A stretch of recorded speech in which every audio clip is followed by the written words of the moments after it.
Escuchar audios en inglés es fundamental para desarrollar la parte auditiva porque entrena tu oído. Ayuda a identificar sonidos, palabras y frases en inglés tal como se usan en la vida real. 2. Mejora la pronunciación. Al escuchar cómo los hablantes nativos pronuncian, puedes imitar el ritmo y la entonación. 3. Aumenta tu vocabulario. Exponerte a diferentes contextos te permite aprender nuevas palabras y frases de forma natural. 4. Facilita la comprensión. Te acostumbras a diferentes acentos y velocidades, mejorando tu capacidad para entender conversaciones fluidas. 5. Crea confianza. Escuchar constantemente te prepara para interactuar en situaciones reales sin temor. Recuerda, la práctica auditiva constante es clave para pensar y comunicarte mejor en inglés. Welcome back, everybody, to another deep dive. This one's going to be interesting. Yeah. You've given us a pretty unique set of sources this time. Yeah, they are a little different. Yeah, 2 lists Yeah. of just simple sentences about colors and objects, almost like, I don't know, like a vocabulary primer for somebody. Yeah. But I get the sense there's got to be something more to it that meets the eye here. Yeah, I think you're right to be intrigued. What's really fascinating to me is how these seemingly really basic sentences can actually reveal some pretty deep truths about how we learn language and how we kind of categorize the world around us. Yeah, okay. I'm ready to get into it. So let's start with the color red. The first source has things like the apple is red, the fire truck is red, even the blood is red. So we've got kind of a mix of like everyday objects and then something a bit more visceral there. Yeah, that's a great observation. It's interesting how red is used for both like literal descriptions and then also symbolic representations. The apple, that's straightforward. The heart is red, takes us into the realm of emotion and metaphor. And then the second source kind of reinforces this too. We've got the tomato is red, but then also the roses is red. So we're kind of jumping from the garden to expressions of love. Absolutely. And it's funny, the apple's IS red, it has that grammatical error in there. But even with that, the core message still gets through. I think it's a good reminder that language acquisition isn't solely about perfect grammar. It's about recognizing patterns and making connections. Yeah, it makes me think about how we learn language as kids. Like, we might not get the rules exactly right, but we still kind of grasp the essence of what's being said.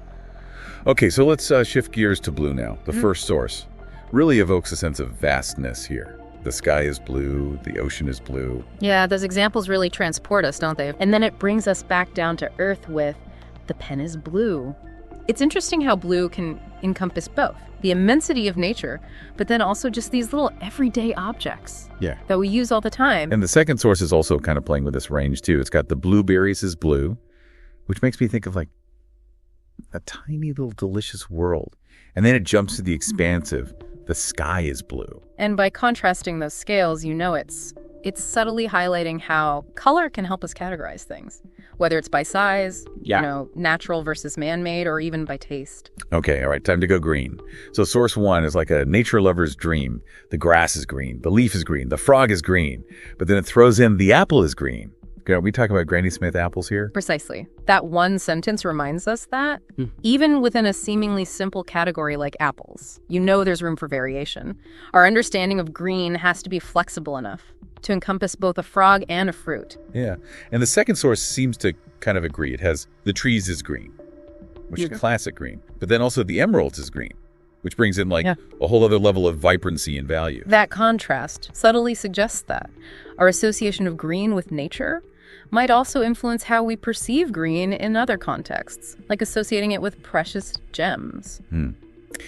Okay, let's move on to the sunshiny hue of yellow. Source 1 starts strong with, the sun is yellow, the banana is yellow. It's like a burst of energy, even just hearing those words. And it's not just energy, it's about early associations. These simple sentences are likely the kind that we encounter in childhood, forging those first links between color and the world around us. Right, and the second source seems to be on the same wavelength. The lemons is yellow, makes me think of like tartness and brightness. Then he gives us the stars is yellow, which brings this kind of sense of wonder and distance. And by placing those two concepts next to each other, it implicitly asks us to consider, how does our understanding of a color shift, depending on whether it's describing something terrestrial or celestial? Oh, okay, let's explore the more mysterious side of the spectrum now. Black. Source 1 kind of paints this nocturnal scene. The night sky is black, the cat is black, the crow is black. It's like this glimpse into like a hidden world. Yeah, that grouping of those nocturnal creatures, it immediately evokes a sense of the unknown, doesn't it? And it's interesting how color can actually tap into our primal instincts, linking black to darkness and things that might be concealed. And then it brings us back to familiar territory with like the shoe is black, the tire is black. Seems like black can be both mysterious and mundane. Exactly, and that's where the second source gets interesting. The pants is black, but also the coal is black, suggesting that black might be the color that most easily traverses both the natural and man-made worlds. Yeah, okay. So we've kind of looked at the dark side. What about the brighter side? Source 1 gives us, the milk is white. So pure and simple. Yeah, and as we're going through these lists, I'm struck by how they're almost like mini lessons in categorization. Okay, tell me more about that. What do you mean? Well, think about it. When we see that sentence, the milk is white, our brain is doing more than just processing that visual information. It's filing that information away under the category of white things. So it's like building this mental database of the world, sorted by color. Exactly. These simple sentences might seem really basic, but they're actually laying the groundwork for how we understand color, language, and even our own experiences. Yeah, I'm starting to see these lists in a whole new light now. Okay, so let's keep going. What about white? Source 1 gives us, the snow is white, the cloud is white. It's like this breath of fresh air, all clean and serene. There's definitely a sense of purity there, isn't there? And then it shifts with, the paper is white. Suddenly we're not talking about vast landscapes, but something we can hold in our hands, something we use to create. Yeah, it's like white is both the backdrop and the blank canvas. And the second source kind of plays with this too. It's got, the teeth is white, which is about our bodies. And then the rice is white, which brings in food and culture. That's a fascinating juxtaposition. It suggests that white can represent both the natural and the cultivated, the things we're born with and the things we create and consume. Okay, ready for a jolt of energy? Source 1 declares, the orange is orange. It's so straightforward, it's almost funny. I love that. It's a reminder that language sometimes just needs to state the obvious, but then it gets more nuanced with, the sunset is orange. Suddenly we're not just talking about fruit, but about a fleeting, awe-inspiring moment in nature. Right, and the second source kind of keeps the momentum going. The carrots is orange, earthy and familiar, but then the gold is orange, brings in wealth and preciousness. That shift is subtle, but powerful. It implies that our perception of orange might be influenced by its association with both the natural world and with objects of high value.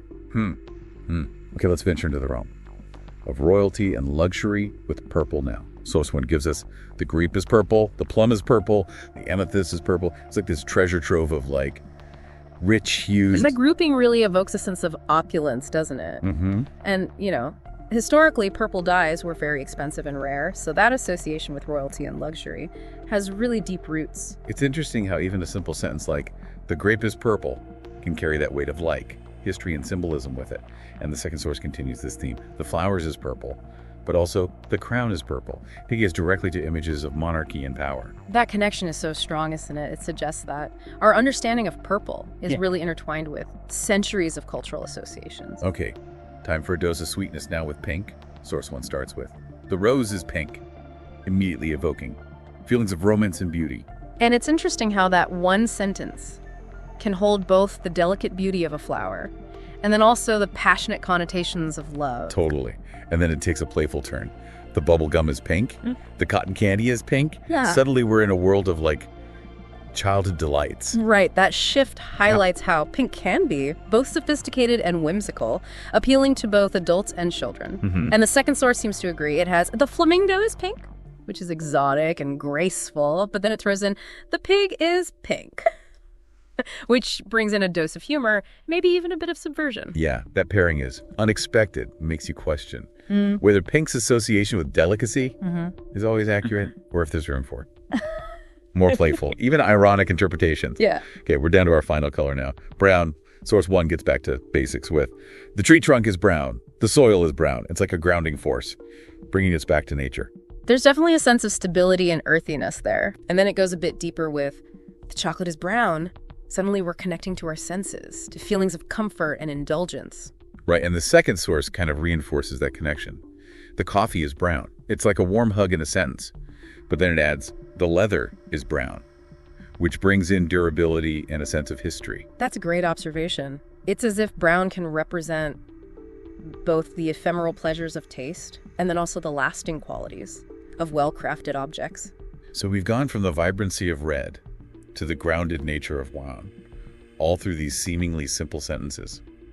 It's amazing how much depth we've uncovered. Yeah, it's a testament to the power of language, even in its most basic forms, to evoke emotions, spark curiosity, and connect us to the world around us. It really is. Yeah. And it makes you wonder, too, we've talked about how color shapes our perception of objects. But what about, like, the flip side of that? How does our understanding of an object influence our perception of its color? That's a really interesting question. I'm thinking about how we were talking about the apple is green earlier. If you picture that apple in your mind, you're probably not just thinking about the color green. You're thinking about the shape of the apple, the texture, maybe even the taste. And all of those things are influencing how you perceive that particular shade of green. Yeah, it's like the color isn't existing in isolation. It's part of this multi-sensory experience. Absolutely. And that's what makes color such a powerful tool for communication, because it can tap into all of those different senses and evoke really complex emotions and associations. Okay, so we've talked about symbolism, cultural influences, even this kind of multi-sensory aspect of color. But what about the practical applications of color? How does color impact our daily lives in ways that we might not even be aware of? That's a great question. I mean, think about the way companies use color in branding. Fast food restaurants often use red and yellow to stimulate appetite and create a sense of urgency. Right. And hospitals tend to use more calming blues and greens to promote tranquility and healing.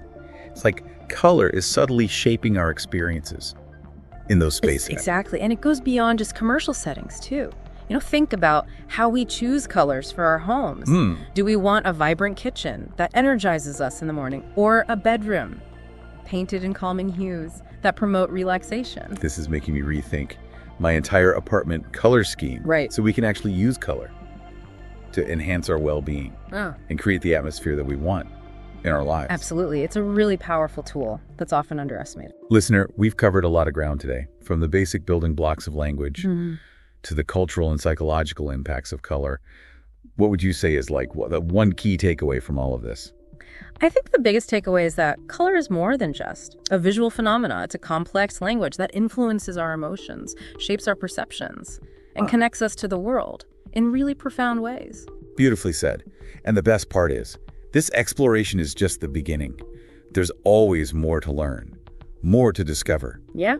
About the fascinating world of color. Exactly. Every time we encounter a new color combination or learn about a different cultural perspective, our understanding of color deepens. It's really a lifelong journey of discovery. And on that note, listener, we're signing off. But before you go, we have a little challenge for you. Take a look around your environment right now. What are the dominant colors? How do they make you feel? And what do they tell you about the space you're in and the people who created it? We encourage you to share your observations with us on social media. We'd love to hear what you discover. Yeah, and as we've been talking about all this, it's made me realize how much our perception of color is shaped by culture, too. Like what might be considered a lucky color in one place could be associated with mourning in another. Oh, absolutely. That's a crucial point, even though we're focusing on these like basic color object pairings. We can't ignore that cultural layer that influences how we interpret them. So while these lists kind of give us a starting point, it's really up to each of us to kind of understand the nuances and how those colors resonate within our own cultural background. Exactly. And that's what makes this exploration so much richer. It's not just about memorizing colors. It's about understanding this whole complex web of meaning that surrounds them. Okay, so we've talked about symbolism, we've talked about cultural influences, but what about, like the practical applications of color?